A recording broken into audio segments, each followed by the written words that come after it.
সম্মানিত সভাপতি, আমার প্রিয় সহকর্মীবৃন্দ এবং যাদের জন্য আজকে আমাদের সমস্ত আয়োজন, যারা এই অনুষ্ঠানের মধ্যমণি প্লাস তাদের অভিভাবকবৃন্দ যারা 2 নম্বর গ্যালারিতে বসে আছে, সবাইকে অনেক অনেক শুভেচ্ছা ও অভিনন্দন।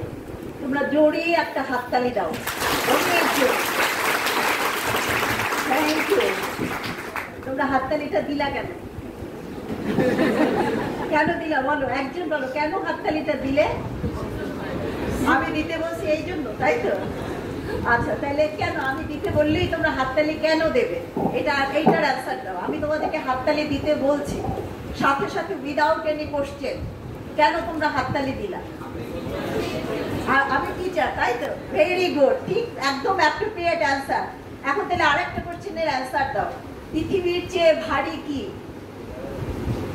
কেউ জানে? ইয়েস, মা। বাবা একটু পরে। 10 গুণ ভারী মা। বলো জোরে আমার সাথে, পৃথিবীর চেয়ে 10 গুণ ভারী কি? মায়ের চেয়ে 10 গুণ ভারী কি? শিক্ষক। বলো শিক্ষক। তাহলে আমি যা বলবো, হাততালি দিতে বললে তোমরা হাততালি দেবে, কেমন? আমি হাসতে বললে তোমরা হাসবে। দিস ইজ দ্য রুল, কেমন? এখন দেখো, এই শুধু যে এই কারণে তোমাদেরকে আমি বললাম যে একটা হাততালি দাও, তোমরা দিলা, কিন্তু তোমরা কোশ্চেনটা করো নাই। বলছে যে শিক্ষক হাততালি দিতে বলছে, সেই জন্য তোমরা দিলা। কিন্তু আমি কিন্তু একটা কারণে তোমাদেরকে হাততালি দিতে বলছি। এখন তোমরা আমাকে কোশ্চেনটা করো, কেন আমাদেরকে হাততালি দিতে বললেন? করো কোশ্চেনটা, তোমরা করো কোশ্চেন। কেন দিতে বলছি? হ্যাঁ, 2টা কারণ। নাম্বার 1, আমি এত সময় ধরে খেয়াল করছি তোমাদের অনেকের হাতে ফোন ছিল, তোমরা আমাদের বক্তব্য তোমরা শুনো নাই, ঠিক আছে? এইটা হলো প্রথম কারণ। আর দ্বিতীয় হলো, অলরেডি তোমাদেরকে অভিনন্দন জানানো হয়েছে, তোমরা ভর্তি যুদ্ধে জয়ী হয়ে আমাদের এই প্রাঙ্গণে পা দিয়েছে এবং আজকে থেকে তোমরা আমাদের হলে। আবারও হাততালি। আচ্ছা, এখন আবারও কোশ্চেন আনসার সেশন। আমাদের উপাধ্যক্ষ স্যার খুব সুন্দর করে তোমাদেরকে কারিকুলাম ডিসক্রাইব করেছেন, কেমন? বলো, তোমাদের এমবিবিএস কোর্স কত বছরের? 5 বছরের। আচ্ছা, আফটার 5 ইয়ার্স তোমরা কি হবে? শুধু ডাক্তার নাকি ভালো doctor, world famous doctor? World famous. কতজন ওয়ার্ল্ড ফেমাস ডাক্তার হতে চাও? হাত তোলো। ভেরি গুড, প্রত্যেকে। আর যারা হাত তোলো নাই, এইবার বলো কেন তোমরা ওয়ার্ল্ড ফেমাস হতে চাও না? একজন দাঁড়াও, এই মেয়ে তুমি, এই যে চশমা পরা, গুড গার্ল, তুমি দাঁড়াও, তুমি কেন ওয়ার্ল্ড ফেমাস হতে চাও না? ওকে একটা মাইক্রোফোন দেওয়া হোক।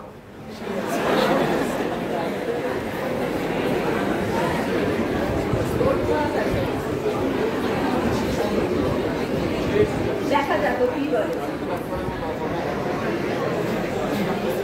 এসব বসে আসলে ওয়ার্ল্ড ফেমাস হওয়া যায়, কারণ বিশ্ব এখন হাতের মুঠোয়। বলো, তুমি কেন হতে চাও না? চাই। তুমি চাও? আচ্ছা, আমি তো ভাবছিলাম। গুড।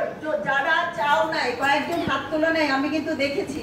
বাট তারা কেন তোলো না? আমার যেটা মনে হচ্ছে যে তোমাদের কনফিডেন্স নাই। বসো, যে হয়েছে আগে দেশের মধ্যে ফেমাস হয়ে তারপর ওয়ার্ল্ড ফেমাস হবে, তাই তো?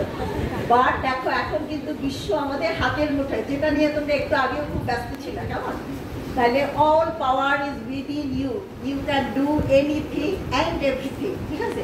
এটা কিন্তু আমার কথা না, এটা স্বামী বিবেকানন্দের কথা, যে all power is within you. তার মানে কি? তোমার বিশ্বাস থাকতে হবে যে আমি পারি, তাহলেই কিন্তু তুমি এই বাংলাদেশ ফেমাস না, তুমি ওয়ার্ল্ড ফেমাস হবে।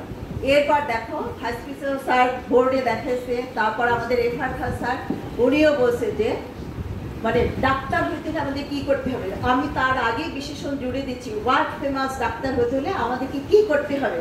বলা হয়েছে তো 3টা জিনিস, নলেজ, দেন বলো তোমরা স্কিল, অ্যান্ড দেন 3 কি? Appropriate attitude. এখন বলো, নলেজ মানে কি? জ্ঞান। জুড়ে বলো, এত আস্তে বলো কেন?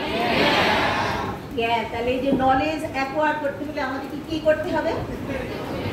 পড়াশোনা, তাই তো? তাহলে এখন আমার সাথে সাথে বলো, মেডিকেল কলেজে আমাদের প্রথম কাজ পড়া, দ্বিতীয় কাজ লেখা, তৃতীয় কাজ পরীক্ষা দেয়া, অন ডিউ ডেট। হ্যাঁ, কারণ পরীক্ষা আসতে পরে অ্যাপ্লিকেশন আসে। আমার প্রচন্ড মাথা যন্ত্রণায় 2 দিন ধরে আমি ভুগছি। কেউ আবার ইংলিশে লেখে I am suffering from headache, intense headache, ঠিক আছে? এইটা করা যাবে না। চতুর্থ কাজ অলরেডি এফআর স্যার বলে গেছে, ভিডিও দেখা, কেমন? এখন তাহলে তোমরা কোন ভিডিও দেখবে? এটা তোমাদের first page, anatomy physiology. Sir already বলে দিয়েছে যে আমার একটা ভিডিও চ্যানেল আছে। Not only that, doctor Ashfaqur Rahman, doctor Masur Haque, doctor Z M. Khan, এরপর ক্যালোসাম বিডি, আর নাজিব স্যার তো আসেনি। প্রচুর অ্যানাটমির ভিডিও আছে।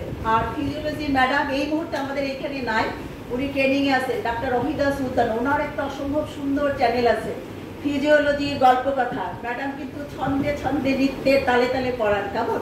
ওই চ্যানেলটাও তোমরা দেখে দেবা। তাহলে দেখো, প্রথম কাজ গেল কি আমাদের পড়া, তাই তো? তারপর আমরা বলছি কি লেখা, দ্বিতীয় কাজ পরীক্ষা দেওয়া, আর চতুর্থ কাজ ভিডিও দেখা। এখন সারাক্ষণই কি আমরা এরকম এডুকেশনাল ভিডিও দেখবো? তোমরা অন্য ভিডিও দেখো তো? দেখো, সম্প্রতি তোমরা কোন ভিডিওটা দেখছো যেটা ভাইরাল হয়েছে? বলো, কোনো লজ্জা নেই, আমিও তো দেখি তোমাদের সাথে। কোনটা দেখছো বলো? একজন একজন হাত তোলো। কি তোমরা ভিডিও দেখো না? কোনটা? হাততালি দাও সোনার ময়না রে, দেখছো? লাফিয়ে দিয়ে বলে এটা দেখছো? কিংবা বাদোবাদী বাদোবাদী আয় হায় ওই দেখছো? একটা মৌকা মিলে কাঁদি কাঁদি গুড। তাহলে দেখো, এখানে যদি তুমি ভালো করে পড়াশোনা করো তাহলে কিন্তু তোমাদের মৌকা মিলবে কাঁদি কাঁদি, কেমন? এখন দেখো, 2 নম্বর কথা ছিল কি, এই যে নলেজ আমরা অ্যাকোয়ার্ড করবো কিভাবে, এই তোমরা জানলাম, তাই তো? এরপর কি স্কিল, প্রফেশনাল স্কিল। এটা কিন্তু তোমাদের প্রফেশনালি তোমাদেরকে স্কিল অর্জন করানোর জন্য আমাদের অনেক ব্যবস্থা, বেডসাইড টিচিং আমরা বলে গেছে, কিভাবে তোমরা পেশেন্ট এক্সামিন করবা, কিভাবে পেশেন্টের সাথে কথা বলবা, এগুলি স্যাররা শিখাবে তোমাদের 3rd ইয়ারে। বাট 1st ইয়ারে অ্যানাটমি ডিপার্টমেন্টেও কিন্তু আমরা তোমাদেরকে বোনস ধরা শিখাই, ভিসারা ধরা শিখাই। এইভাবে কিন্তু স্টেপ বাই স্টেপ তোমাদের স্কিল ডেভেলপ করবে। আর নাম্বার 3 কি ছিল? Appropriate attitude. অ্যাটিটিউড মানে কি বলো? জোরে বলো, এত আস্তে কথা বলো কেন তোমরা? মনোভাব, তাই তো? আচ্ছা, তাহলে মনোভাব আমরা কিভাবে প্রকাশ করি? কিভাবে? কথার মাধ্যমে। ম্যাক্সিমাম মনোভাব আমরা ভাষার মাধ্যমে, কথার মাধ্যমে প্রকাশ করি, তাই তো? তাইলে আমরা সুন্দর করে কথা বলবো, তাই তো? কাউকে হার্ড করে কথা বলবো না। রবীন্দ্রসঙ্গীতের মতো একটুকু ছোঁয়া লাগে, একটুকু কথা শুনি, কেমন? যাতে আমাদের একটু কথা শুনে একটু ছোঁয়া লেগে যায়, কেমন? এখন শুধু কি আমরা কথা বলে মনের ভাব প্রকাশ করি? আর কিভাবে প্রকাশ করি? বডি ল্যাঙ্গুয়েজ, তাই না? এই যেরকম করলে কি বোঝা যায়?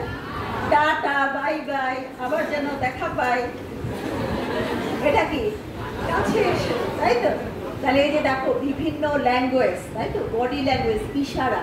তোমার বাসায় দুপুরবেলা কেউ আসলো, কলিং বেল চাপলো, তুমি এরকম করে দরজা খুললে, তখন কি আর তোমার বলা লাগবে যে তুমি খুশি না অখুশি? তোমার বাসায় গেস্ট আসলো, যা গেস্ট সিঁড়িতে পা দিতে পারলো না, থাম করে দরজা বন্ধ করে দিলা, তাকে তুমি কি মেসেজটা দিলা? যে ভবিষ্যতে এ বাসায় আর এসো না, তাই তো? কিংবা তোমরা মনে করে দেখো, চার্লি চ্যাপলিন, তারপর মিস্টার বিন, তারা কোনো কথা বলে? তাদের বডি ল্যাঙ্গুয়েজ দিয়ে কিন্তু আমরা অনেক কিছু বুঝতে পারি। তাহলে তোমার বডি ল্যাঙ্গুয়েজটাও যেন এমন হয়, পেশেন্ট, তোমার আশেপাশের লোকজন যেন বুঝতে পারে যে না, তুমি তাকে গুরুত্ব দিচ্ছ, তুমি স্যাটিসফাইড তাকে নিয়ে, সে যেন তোমাকে নিয়ে বিরূপ মনোভাব পোষণ করতে না পারে তোমার বডি ল্যাঙ্গুয়েজ দেখে, কেমন? এ ব্যাপারেও যেন আমরা সাবধান থাকি। এখন দেখো, আমরা তো বললাম ওয়ার্ল্ড ফেমাস হতে হলে আমাদেরকে এগুলি করতে হবে, কিন্তু এগুলি করার জন্য তো আমাদেরকে ফিট থাকতে হবে, তাই তো? এখন বলো, ফিটনেসটা এরকম কি বলো? একজন বলো, দাঁড়াও তো ছেলে, তুমি দাঁড়াও। আচ্ছা, তুমি দাঁড়াচ্ছ, বলো ফিটনেস। হ্যাঁ, very good. Physical fitness and mental fitness. এখন বলো, ফিজিক্যাল ফিটনেসের জন্য তোমাকে কি করতে হবে? Yes, exercise. এখন কি তুমি জিমন্যাস্টিক হয়ে যাবে? না, রুমের মধ্যেই আমরা ঘুম থেকে উঠে, আর্লিয়ার ঘুম থেকে উঠবো। বসো, থ্যাংক ইউ। আমরা ফজরের আজানের সময় আমরা ঘুম থেকে উঠবো, ওই সময় আমরা হাত মুখ ধোবো, অজু করবো, যে যার মতো প্রার্থনা করবো, তারপরে একটু আমরা এরকম ফ্লেকশন, এক্সটেনশন এগুলি করবো, কেমন? তাহলে গেল। আর মেন্টাল ফিটনেস, এটার জন্য আমরা কি করবো বলো? একজন মেন্টাল ফিটনেসের জন্য কি করবা বলো মেয়েরা? হ্যাঁ, দাঁড়াও মেয়ে তুমি। হ্যাঁ, চশমা। এই যে পিছনে তাকায় না। আচ্ছা, তুমি দাঁড়াইছো, বলো কি করবা তুমি? মেডিটেশন করবো। আচ্ছা ঠিক আছে, ভেরি গুড। এটা করার খুব একটা সুযোগ পাবেন, ওটার জন্য আমার একটা পরিবেশ লাগে, কেমন একটা শান্ত পরিবেশ, ধূপ ধুনা জ্বালানো লাগে, ঠিক আছে। আচ্ছা যাই হোক, মেডিটেশন যদি তুমি করতে পারো, আর ওই যে স্যার পাশ থেকে বলছে নামাজ, উত্তম ধ্যান, কেমন। আচ্ছা তাহলে এছাড়াও দেখো, তোমাকে যদি মনে বড় হতে হয়, তুমি যদি সুন্দর করে কথা বলতে চাও, তোমার কিন্তু সাহিত্য পাঠের কোনো বিকল্প নেই। তোমরা গান শুনবে, কেমন, ওই যে বললাম ওগুলিও শোনা যাবে, হ্যাঁ। তাই এবং তোমাদের এই যে অন্তর্জগৎ আলোকিত করার জন্য আমার ডিপার্টমেন্টে কিন্তু একটা আলাদা লাইব্রেরি আছে, তার নাম আলোর ভুবন। এখানে দেশ বিদেশের কথিতযশা সাহিত্যিকদের সমস্ত লেখা আছে, তোমরা ওইখান থেকে ওই বই তুলে তোমরা পড়তে পারবা। তাইলে কিন্তু তোমরা মানে তোমরা ভিতর থেকেও বড় হবা। শুধু যে তোমাদের বডি ল্যাঙ্গুয়েজ, তারপরে হলো যে তোমাদের নলেজ, তোমাদের যে অ্যাপ্রিপিয়েট অ্যাটিটিউড, এটার সাথেও কিন্তু তোমাদের মেন্টাল ফিটনেস রিলেটেড। এই সাথে ও তো দুইটা ফিটনেস বলছে, আসলে সোশ্যাল ফিটনেস এটাও কিন্তু একটা ব্যাপার, স্পিরিচুয়াল ফিটনেস, এগুলি সব কিছুই কিন্তু আসলে মনের সাথে রিলেটেড। তোমার কারোর সাথে দেখা হইলো, তোমাকে জিজ্ঞেস করলো কেমন আছো, উত্তরটা কি দাও তোমরা? কি বলো? একজন বলো তো, কি বলো? কি বলো? তুমি কি বলো? তোমাকে যদি কেউ জিজ্ঞেস করে কেমন আছো, হ্যাঁ কি বলো? ভালো আছে, ভেরি গুড। বাট অনেকেই আমাদের বাসে যারা আর আসি মোটামুটি এই যাচ্ছে, এটা কিন্তু কোনো অ্যান্সার না। তুমি যদি ভিতর থেকে ভালো থাকো, আর যদি নাও থাকো, তুমি সুন্দর করে বলো আমি ভালো আছি, ওই যে ভাইব্রেশন, এর জন্যই কিন্তু তুমি মানে আসলে ভালো থাকবে।